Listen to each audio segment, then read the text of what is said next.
Сегодня было заседание в суде по моей жалобе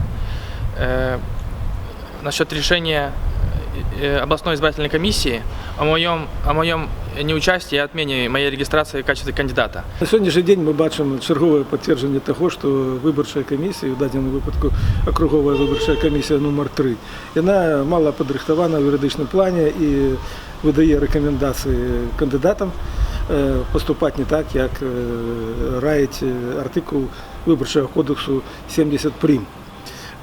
Я маю на увазі кандидата, зареєстрованого кандидата Владислава Сиса, якого позбавили реєстрації. І позбавили реєстрації на той підставі, що він не постійно проживає на території Республіки Білорусь. Ну, я хотів би звернути увагу на те, що було тлумачення Конституційного суду, так, де потлумачено, що то, що чоловік буває там неділю в командировці чи на учебі, це не означає, що він не проживає стало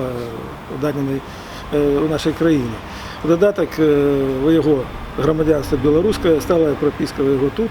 Ось, і те, що він виїхав на учебу на певний час, це не означає, що він тут не проживає.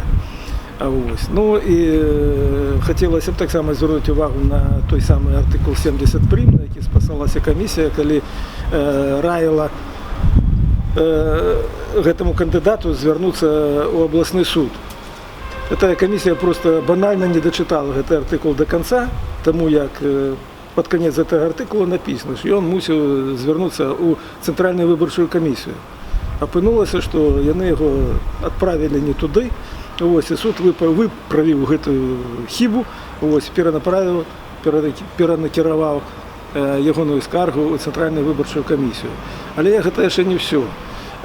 То, що я задав тлумачення Конституційного суду, ось, є підстави для того, щоб тому ж кандидату Сиса Владиславу звернутися у комітет по правах чоловіка, ось, со скаргою на те, що порушений пакт об громадянських і політичних правах, артикул 25. Ось, цей артикул можна поглядіти ось тут. Ось, він гарантує менавіта громадянам удзельнічати у виборах без усіляких там обмежувань.